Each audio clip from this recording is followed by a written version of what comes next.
കൈതപ്പൂവുകൾ കനകമൊരുക്കും കിള്ളിപ്പുഴയോരം ആറ്റുകൾ ദേവി വാണരുളിയിടും അമ്പലമൊന്നുണ്ടേ. Hi friends, എല്ലാവർക്കും പുതിയൊരു വീഡിയോയിലേക്ക് സ്വാഗതം. എല്ലാവർക്കും ആറ്റുകാലമ്മയുടെ അനുഗ്രഹം ഉണ്ടായിരിക്കട്ടെ എന്ന് പ്രാർത്ഥനയോടുകൂടി ഇന്നത്തെ വീഡിയോ തുടങ്ങുകയാണ്. നമ്മൾ ആറ്റുകാല സ്പെഷ്യലായിട്ടൊരു മണ്ടപ്പുറ്റ് ഉണ്ടാക്കുന്ന വീഡിയോ ആണ് ഇന്ന് എടുക്കുന്നത്. അതിനായിട്ടുള്ള ആവശ്യമുള്ള സാധനങ്ങൾ എന്തൊക്കെയാണെന്ന് നോക്കാം. ഞാനിവിടെ 1 കപ്പ് പയറുപരിപ്പ് എടുത്തിട്ടുണ്ട്. തേങ്ങ, അരിപ്പൊടി, ശർക്കര, ഏലക്ക. പയറുപരിപ്പ് ചെറുപയർ വറുത്ത് പിളർന്ന് വേണമെങ്കിലും എടുക്കാം. ഇത് ഞാൻ ചെറുപരിപ്പ് മേടിച്ചതാണ്. ഇതൊന്ന് ഒരുവിധം വറുത്തെടുക്കുക, കരിയാൻ പാടില്ല, വറുത്തെടുക്കുക. ഒന്ന് ജസ്റ്റ് ഒന്ന് നിറം മാറി ഒന്ന് പച്ചപ്പൊന്ന് മാറി കിഴിച്ച് പച്ച ചുവയ്ക്കുന്ന ആ ചുവയൊന്ന് മാറി കിട്ടിയാൽ മതി. അതൊന്ന് ഇനി തരിതരിയായിട്ട് നമുക്ക് മിക്സിയുടെ ചൂടാറിയതിന് ശേഷം തരിതരിപ്പായിട്ടൊന്ന് പൊടിച്ചെടുക്കാം മിക്സിയുടെ ജാറിലോട്ടിട്ട്. ആറ്റുകാലമ്മയുടെ ഇഷ്ട വിഭവങ്ങളിലൊന്നാണ് മണ്ടപ്പുറ്റ് എന്ന് പറയുന്നത്. നമ്മൾ തല സംബന്ധമായിട്ടുള്ള അസുഖങ്ങൾക്ക് വേണ്ടിയാണ് മണ്ടപ്പുറ്റ് നേരുന്നത്.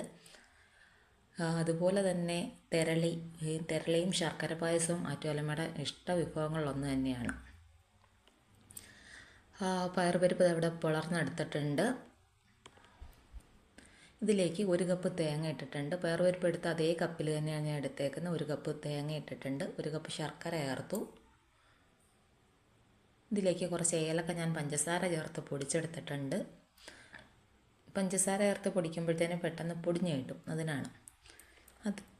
അതേ അളവിൽ തന്നെ 1 കപ്പ് അരിപ്പൊടിയും ചേർത്തിട്ടുണ്ട്. അരിപ്പൊടി കുറച്ച് തരിയുള്ളത് വേണം. ഒരുപാട് തരി കൂടാനും പാടില്ല, കുറയാനും പാടില്ല.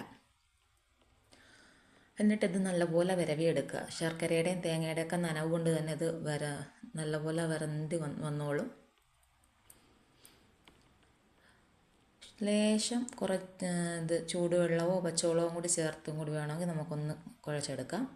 അപ്പോൾ കുറച്ചുകൂടി ഒന്നാവും. അല്ലെങ്കിൽ ഒരു പഴം ചേർത്താലും മതി. അധികം പഴം ചേർക്കാൻ പാടില്ല. പഴം ചേർത്ത് കഴിഞ്ഞാൽ വെള്ളമായി പോവും. അതുപോലെ തന്നെ നെയ്യ് വേണമെന്നുള്ളവർക്ക് ചേർക്കാം. എൻ്റെ ഹസ്ബൻഡിൻ്റെ അമ്മ നെയ്യൊക്കെ ചേർത്തുണ്ടാക്കുന്ന കണ്ടിട്ടാണ് ഞാൻ അങ്ങനെയാണ് പഠിച്ചെടുത്തത്. ചിലർ നെയ്യൊന്നും ചേർക്കാറില്ല. നമുക്കിനി ഒരു ഇഡലിപ്പാത്രം അടുപ്പിൽ വെച്ച് കൊടുക്കാം.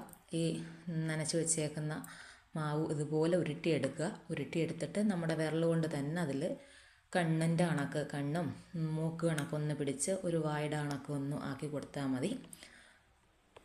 അപ്പോൾ ഈ കാണുന്നതാണ് മണ്ടപ്പുറ്റ് എന്ന് പറയുന്ന വിഭവം. ഇങ്ങനെ ഷേപ്പാക്കിയെടുത്താണ് മണ്ടപ്പുറ്റ് ഉണ്ടാക്കുന്നത്.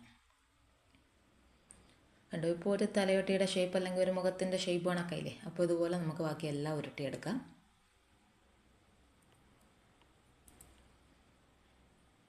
അപ്പോൾ ഈ വീഡിയോ കണ്ട് ഇഷ്ടമാവുകയാണെങ്കിൽ എല്ലാവരും ഒന്ന് ഷെയർ ചെയ്യുക, സപ്പോർട്ട് ചെയ്യുക.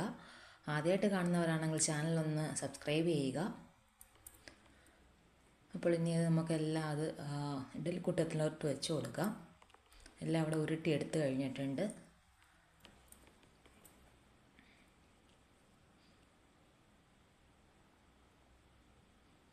ദേവിയുടെ അനുഗ്രഹം എല്ലാവർക്കും എപ്പോഴും ഉണ്ടാവട്ടെ എന്ന് പ്രാർത്ഥിക്കുന്നു ഞാൻ. ഇഡലിക്കുട്ടത്തിൻ്റെ തട്ട് വെച്ചിട്ടുണ്ട്. ഇതിൽ നിറച്ച് ഹോളായതുകൊണ്ട് വെള്ളം മുകളിലേക്ക് കയറാനുള്ള ഒരു സാഹചര്യമുണ്ട് തിളയ്ക്കുമ്പോൾ. അതുകൊണ്ട് ഞാൻ 2 വാഴയിലയുടെ കീറ് വെച്ചിട്ടുണ്ട്. എന്നിട്ടാണ് ഇത് പറക്കി വെച്ചേക്കുന്നത്.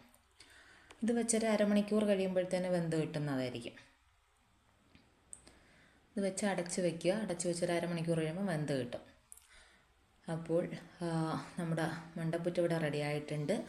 ഇത്രയുള്ള വീഡിയോ എല്ലാവരും കണ്ട് ഷെയർ ചെയ്യുക, സപ്പോർട്ട് ചെയ്യുക. അടുത്ത വീഡിയോയിൽ വീണ്ടും